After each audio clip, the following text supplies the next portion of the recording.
স্বাগত জানাচ্ছি প্রবাসের সংবাদে। সঙ্গে আছি আমি আশফাকুর রহমান আদনান। দেখছিলেন বিআরবি কেবলস। সংবাদ শিরোনাম। অবশেষে আশঙ্কায় সত্যি হলো, ইরানের 3টি পরমাণু কেন্দ্র লক্ষ্য করে হামলা চালিয়েছে যুক্তরাষ্ট্র।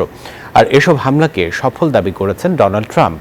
তবে সম্ভাব্য মার্কিন হামলায় আগে ভাগে ফোর্দো, নাতানজ এবং ইস্পাহানের পারমাণবিক স্থাপনাগুলো থেকে সব ইউরেনিয়াম সরিয়ে নেওয়া হয়েছিল বলে দাবি তেহরানের। সেই সঙ্গে মধ্যপ্রাচ্যে মার্কিন স্থাপনায় হামলার হুঁশিয়ারিও দিয়েছে ইরান। হুঁশিয়ারি দিয়েছে যুক্তরাষ্ট্রের আগ্রাসনের উপযুক্ত জবাব দেয়ার। যুক্তরাষ্ট্রের মিজুরি থেকে উড্ডয়ন করে প্রায় 37 ঘন্টার দীর্ঘ ফ্লাইট শেষে ইরানে হামলা চালিয়েছে মার্কিন B-2 বোমারু বিমান। রাতের আধারে ইরানের ফর্দো, নাতানজ আর ইস্পাহানের পারমাণবিক স্থাপনা ধ্বংসের দাবি করেছেন ডোনাল্ড ট্রাম্প। ইসরায়েলি সঙ্গী হয়ে ইরানে হামলা করায় বন্ধু ট্রাম্পের প্রশংসায় পঞ্চমুখ ইসরায়েলি প্রধানমন্ত্রী বেনিয়ামিন নেতানিয়াহু। যদি তারা শান্তি স্থাপন না করে, ভবিষ্যতের আক্রমণগুলি আরো অনেক বড় হবে। তবে এসব স্থাপনা থেকে আগে ভাগেই ইউরেনিয়াম সরিয়ে নেওয়ার দাবি করেছে খামেনির দেশ। যুক্তরাষ্ট্রের সামরিক অভিযানের আশঙ্কায় ইরানের ফরদোস্ত পারমাণবিক স্থাপনা থেকে গুরুত্বপূর্ণ উপকরণ সরানোর প্রমাণ মেলেছে উপগ্রহ চিত্র বিশ্লেষণেও। এদিকে কূটনীতিকে অগ্রাহ্য করে ইরানের সরাসরি হামলার ডোনাল্ড ট্রাম্পের সিদ্ধান্তকে মধ্যপ্রাচ্যে যুক্তরাষ্ট্রের আগ্রাসী পররাষ্ট্রনীতির বহিঃপ্রকাশ বলছেন ইরানি পররাষ্ট্রমন্ত্রী। আমার দেশ এখন আক্রমণ আগ্রাসনের মুখে রয়েছে এবং আত্মরক্ষার বৈধ অধিকার অনুযায়ী জবাব দিতে হবে। ট্রাম্প প্রশাসন এই আগ্রাসী কর্মকাণ্ডের বিপজ্জনক পরিণতির জন্য একক এবং সম্পূর্ণভাবে দায়ী থাকবে। ইরানি বোমা হামলার পর যুক্তরাষ্ট্রকে কঠিন পরিণতি ভোগ করার হুঁশিয়ারি দিয়েছেন ইরানের Islamic revolutionary guard corps IRGC। মধ্যপ্রাচ্যে মার্কিন স্থাপনা ও সামরিক ঘাঁটিতে হামলার হুমকিও দিয়েছে তেহরান। ইরানে মার্কিন হামলার পর ইরান তেল আবিব সংঘাত আরও তীব্র হবার আশঙ্কা করা হচ্ছে। পরিস্থিতি মোকাবেলায় ইরানি বিপ্লবী গার্ড বাহিনী প্রথমবারের মতো ইসরায়েলের দিকে অত্যাধুনিক খাইবার শেকান ক্ষেপণাস্ত্র মোতায়েনের ইঙ্গিত দিয়েছে। অন্যদিকে শুধু ইরান নয়, ইরান সমর্থিত বিভিন্ন আঞ্চলিক গোষ্ঠীর নিশানায় পড়েছে ইসরায়েল। লড়াইয়ে যুক্তরাষ্ট্র সামিল হওয়ায় যুদ্ধের নতুন রণকৌশল ঠিক করছে হামাস, হিজবুল্লাহ ও হুথিদের মতো গোষ্ঠীগুলো। আসমাতুলি, নিউজ 24। ইরানের 3 পারমাণবিক স্থাপনায় অতিকায় B-2 যুদ্ধ বিমান দিয়ে চালানো হামলার নাম ছিল অপারেশন মিডনাইট হ্যামার। রোববার সংবাদ সম্মেলনে হামলার বিস্তারিত জানায় পেন্টাগন। এ সময় এই হামলাকে মার্কিন সামরিক ইতিহাসে সবচেয়ে বড় B-2 অপারেশনাল স্ট্রাইক হিসেবে আখ্যায়িত করা হয়।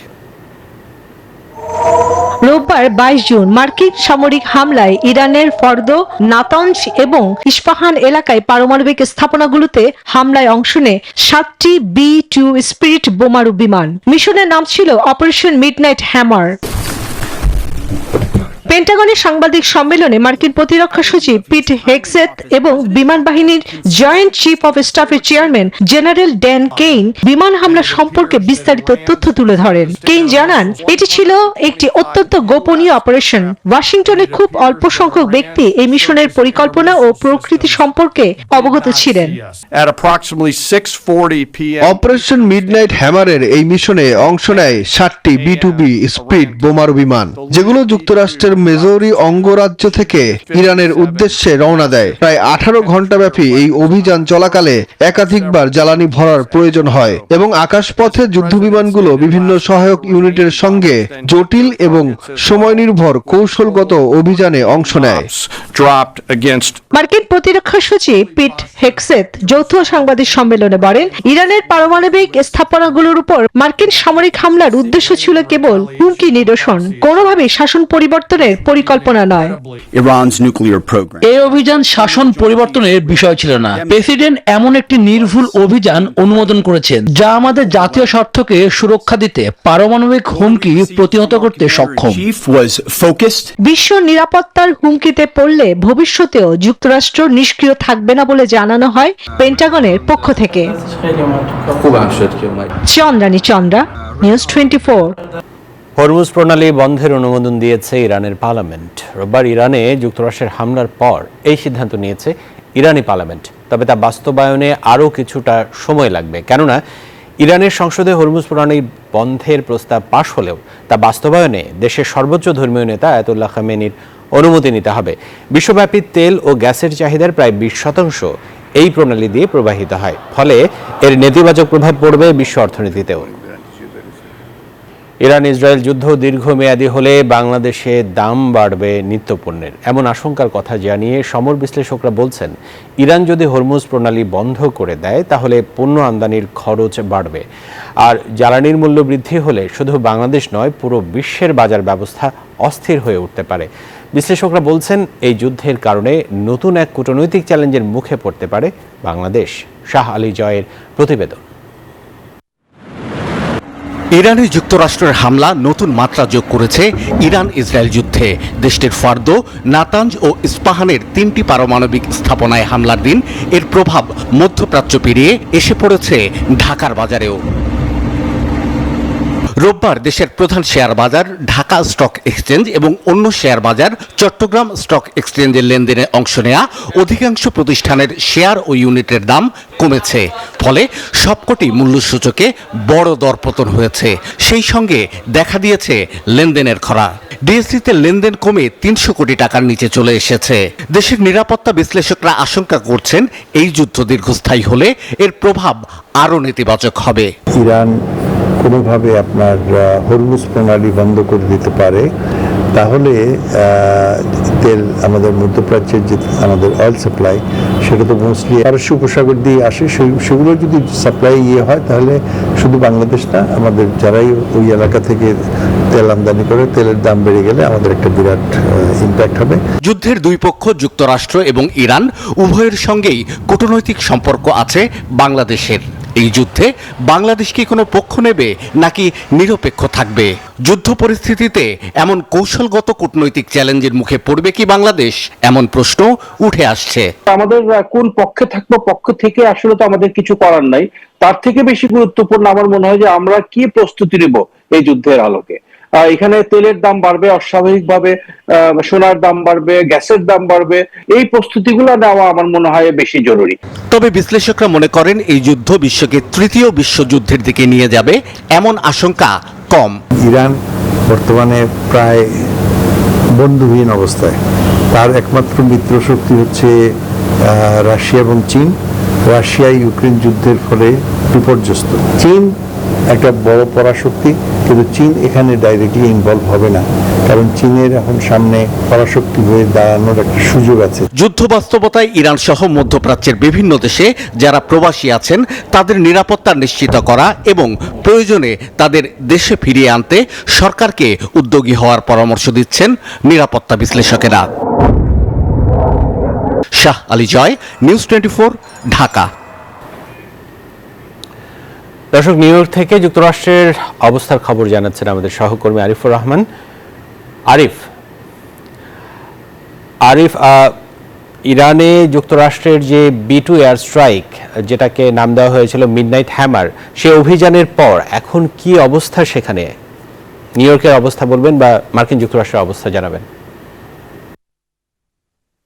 এখানে একটি ব্যাপার স্পষ্টভাবে বলতে হয় যে অবস্থা কথা আপনি এতক্ষণ ধরে সংবাদ মাধ্যমে আমাদের দর্শকদেরকে জানালেন, অর্থাৎ যুক্তরাষ্ট্রে বসবাসকারী এখানকার যারা মার্কিন নাগরিক, বাংলা ভাষী যে বাংলাদেশি আছে, তাদের অবস্থার কথা দর্শকদেরকে এখন আমি জানাবো। প্রথম কথা হচ্ছে যে সত্যিকার অর্থে এখানে প্রধান দুটি রাজনৈতিক দলের একটি রাজনৈতিক দল এর মধ্যে সরকার ক্ষমতায় আছে। এখন ডেমোক্র্যাট যে প্রধান কমলা হ্যারিস সহ অন্যান্য যে রাজনৈতিক দলের যে প্রধান নেতৃবৃন্দ আছে, আপনি একটি বিষয় স্পষ্টভাবে উল্লেখ করে রাখি যে ইরানে এই বোমা হামলা নিয়ে তাদের কিন্তু কোনো ধরনের কোনো কথা নেই।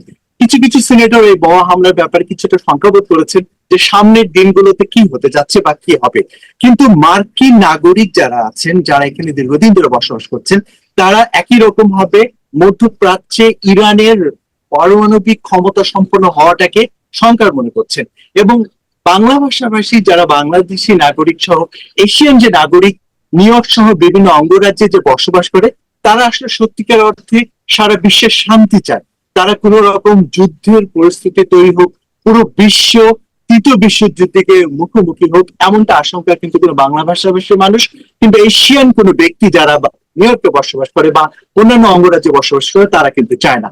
আর আরেকটি বিষয় আমি বলতে চাই স্পষ্টভাবে,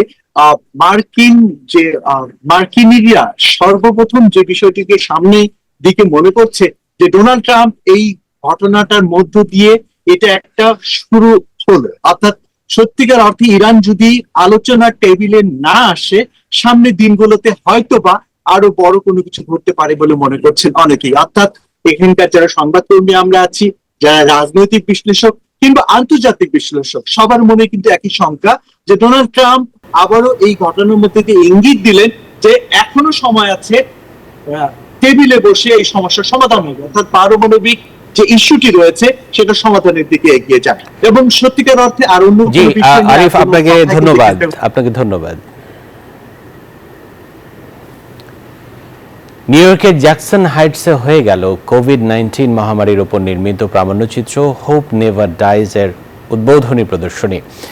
20 জুন আয়োজিত এই প্রদর্শনী রূপ নেয় জীবন জয় এবং মানবতার বিজয় গাঁথা উদযাপনের এক অনন্য উৎসবে। যুক্তরাষ্ট্রের নিউ ইয়র্ক থেকে আরিফুর রহমানের তথ্যচিত্রে ডেস্ক রিপোর্ট। 2019 সালের ডিসেম্বরে চীনের উহানে চিকিৎসকেরা কিছু মানুষের শরীরে নিউমোনিয়ার উপসর্গ দেখেছিলেন, কিন্তু এর কারণ জানাতে পারেননি। পরে জানা গেল নিউমোনিয়ার পেছনে আছে নতুন একটি ভাইরাস, যার নাম দেয়া হলো SARS-CoV-2। SARS-CoV-2 এর কারণে যে রোগটি দেখা দেয় তার নাম এক পর্যায়ে হলো কোভিড-19। এর পরের কাহিনী সবারই জানা।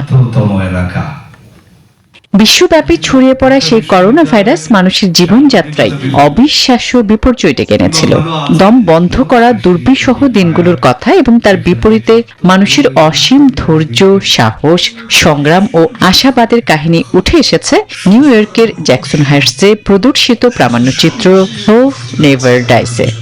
সুখকর ব্যাপার এই যে তিনি জীবনের জয়গান গেয়েছেন। আমরা হেরে যাইনি, আমরা বেঁচে উঠেছি, আমরা কোভিডকে জয় করতে পেরেছি। খালি নিউ ইয়র্কের শহরের ডকুমেন্টেশন নয় কোভিডের সময়ের, এটি প্রায় সারা বিশ্বেরই কোভিডের একটা চিত্র। শামীম কি 2025-এ এসে আমাদেরকে সেই আশা দেখাচ্ছে যে আমরা এখন যে সামাজিক কোভিডে আছি অথবা পলিটিক্যাল কোভিডে আছি সেখান থেকে আমরা বেরিয়ে একদিন আসব। লেখক, সাংবাদিক ও নির্মাতা শামীম আলামিনের গবেষণা, পরিকল্পনা ও পরিচালনায় নির্মিত হয়েছে প্রামাণ্যচিত্রটি। প্রামাণ্যচিত্রটি নির্মাণ এবং এর প্রিমিয়ার শোতে মানুষের যে ব্যাপক স্বতঃস্ফূর্ত অংশগ্রহণ এবং ভালোবাসা আমরা পেয়েছি, তাতে করে আমরা অন্তত এটুকু বুঝি যে মানুষ যে জীবন জয়ের গল্প শুনতে পছন্দ করে, যদিও অনেক বিপদ আসে আবার মানুষ ঘুরে দাঁড়ায়। এই প্রামাণ্যচিত্র থেকে এটিও একটা শিক্ষা আমরা পেয়েছি। 42 মিনিট দৈর্ঘ্যের প্রামাণ্যচিত্রটির প্রশংসা করেন আগত অতিথিরাও। Desk report, news 24। গত 24 ঘন্টায় করোনায় আক্রান্ত হয়ে 5 জনের মৃত্যু হয়েছে। একই সময়ে শনাক্ত হয়েছেন আরও 36 জন। রোববার স্বাস্থ্য অধিদপ্তরের বিজ্ঞপ্তিতে এই তথ্য জানানো হয়। বিজ্ঞপ্তির তথ্য অনুযায়ী গত 24 ঘন্টায় মোট 621 জনের নমুনা পরীক্ষা করা হয়েছে। সেই হিসেবে শনাক্তের হার 5.80%। এবছর জানুয়ারি থেকে এ পর্যন্ত করোনায় মৃত্যুর সংখ্যা দাঁড়ালো 16 এবং শনাক্তের সংখ্যা 433 জন। করোনায় আক্রান্ত হয়ে এ যাবৎ মোট মৃত্যুর সংখ্যা দাঁড়ালো 2,09,515 জন। প্রবাসের সংবাদে নিচ্ছে একটা বিরতি, সাথেই থাকুন। আরেকবার স্বাগত প্রবাসের সংবাদে। লেবাননে নিযুক্ত রাষ্ট্রদূত মেজর জেনারেল মোহাম্মদ জুবায়ের সালেহিনের নেতৃত্বে একটি প্রতিনিধি দল বৈরুতের শ্রমমন্ত্রী ডক্টর মোহাম্মদ হায়দারের সঙ্গে সৌজন্য সাক্ষাৎ করেন। বৈঠকে দুদেশের মধ্যকার দ্বিপাক্ষিক সম্পর্ক আরও জোরদার করা, অবৈধ কর্মরত বাংলাদেশি শ্রমিকদের বৈধকরণ এবং নিয়োগ প্রক্রিয়া নিয়ন্ত্রণে একটি সম্ভাব্য শ্রম বিনিময় চুক্তি নিয়ে আলোচনা হয়। রাষ্ট্রদূত জানান, এ ধরনের চুক্তি প্রবাসী শ্রমিকদের অধিকার রক্ষায় গুরুত্বপূর্ণ ভূমিকা রাখবে এবং দুদেশের শ্রম বাজারে দীর্ঘমেয়াদে ইতিবাচক প্রভাব ফেলবে। দুদেশের প্রতিনিধিরা একমত হন প্রবাসী শ্রমিকদের মর্যাদা রক্ষা ও অধিকার নিশ্চিতে পারস্পরিক সহযোগিতা আরও জোর দেওয়ার ক্ষেত্রে। প্রবাসী বেকার শ্রমিকদের কর্মসংস্থানের সুযোগ দিতে এগিয়ে নিতে সৌদি আরবের রিয়াদ সিটির নাসিম হাই আল সালাম এলাকায় বাংলাদেশি মালিকানাধীন সালমান রেস্টুরেন্টের আনুষ্ঠানিক উদ্বোধন হয়। প্রধান অতিথি হিসেবে এতে উপস্থিত ছিলেন ময়মনসিংহের গফরগাঁও উপজেলার কৃতি সন্তান ও প্রবাসী বিনিয়োগকারী তোফায়েল খান। তিনি সৌদি আরবে অবস্থানরত সচ্ছল এবং বিনিয়োগ সক্ষম বাংলাদেশি ব্যবসায়ীদের প্রতি আহ্বান জানান প্রবাসী বেকার শ্রমিকদের কর্মসংস্থানের সুযোগ সৃষ্টি করতে এগিয়ে আসার জন্য। তার মন্তব্য, এই উদ্যোগ শুধু প্রবাসীদের জীবনমান উন্নতই করছে না, বরং দেশের অর্থনীতিতেও গুরুত্বপূর্ণ অবদান রাখছে। আসার পরে দীর্ঘদিন শ্রমিক হিসাবে ছিলাম, সৌদি সরকারকে এই জন্য ধন্যবাদ জানাই, তারা আমাদেরকে এখানে ইনভেস্টর হওয়ার ব্যবস্থা করে দিয়েছে। সেই সুবাদে আমরা ইনভেস্টর হিসাবে এখানে কিছু কর্মসংস্থান পরিচালনা করার সুযোগ পেয়েছি, এজন্য ওনাকে আবারও ধন্যবাদ জানাই। এবং আমাদের মতো যারা এখানে পরিচালনা করার সুযোগ পেয়েছেন, আশা করি সবাই ভালোভাবে দক্ষতার সাথে ভালো ভালো প্রতিষ্ঠান গড়ে তুলবে এবং বাংলাদেশি কর্মসংস্থানের ব্যবস্থা হবে। আর আমার এখানে প্রায় 100 জনের কাছাকাছি আমার আন্ডারে কাজ করতেছে, আমি তাদের পরিচালনা করতেছি। এবং যারা এখানে ইনভেস্টর হয়েছে নতুন নতুন, তারাও আশা করি কর্মসংস্থানের দিকে এগিয়ে যাবে, স্টেপ বাই স্টেপ নতুন নতুন ভাড়া করবে এবং নতুন নতুন কর্মসংস্থান হবে। অস্ট্রেলিয়ার সিডনির গ্লেইনফিল্ড কমিউনিটি হলে অনুষ্ঠিত হল বুয়েট অ্যালামনাই অস্ট্রেলিয়ার বার্ষিক সামাজিক উদ্যোগ বিগেস্ট মর্নিং টি। রবিবার সিডনিতে বুয়েট অ্যালামনাই অস্ট্রেলিয়ার আয়োজনে বিগেস্ট মর্নিং টি ক্যান্সার সচেতনতায় অর্থ সংগ্রহ ও সামাজিক সংযোগের মিলন মেলা ক্যান্সার কাউন্সিলের জন্য তহবিল সংগ্রহের এই মহতী উদ্যোগটি প্রবাসী বুয়েট পরিবারের আন্তরিক অংশগ্রহণে পরিপূর্ণ হয়ে ওঠে।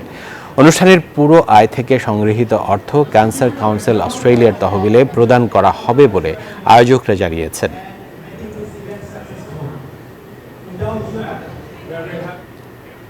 প্রবাসী জাতীয়তাবাদী বিশ্বাসী সবাইকে ভেদাভেদ ভুলে একযোগে কাজ করার আহ্বান জানান ব্যারিস্টার শাকিলা ফারজানা।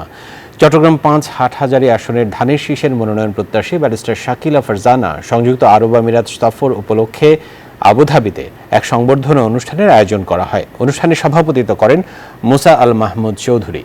হাবিবুর রহমান ও মোহাম্মদ শাহজাহানের যৌথ সঞ্চালনায় প্রধান বক্তা ছিলেন প্রকৌশলী সালাউদ্দিন আহমেদ। আবুধাবি মুসাফফা হাটহাজারী প্রবাসী সর্বস্তরের জনগণ ও প্রবাসী জিয়া পরিবার ঐক্য পরিষদের উদ্যোগে এই সংবর্ধনার আয়োজন করা হয়। লন্ডন বাংলা প্রেস ক্লাবের আয়োজনে community question time with high commissioner অনুষ্ঠিত হয়েছে। শনিবার বিকেলে পূর্ব লন্ডনের লন্ডন এন্টারপ্রাইজ একাডেমিতে আয়োজিত অনুষ্ঠানে সাংবাদিক সহ কমিউনিটির বিভিন্ন পর্যায়ের নেতৃবৃন্দের প্রশ্নের জবাব দেন যুক্তরাজ্যস্থ বাংলাদেশ হাই কমিশনার আবিদা ইসলাম। প্রেস ক্লাব সভাপতি মোহাম্মদ জুবায়েরের সভাপতিত্বে ও জেনারেল সেক্রেটারি তাইসির মাহমুদের সঞ্চালনায় অনুষ্ঠানে শতাধিক সাংবাদিক, কমিউনিটি নেতৃবৃন্দ অংশগ্রহণ করেন।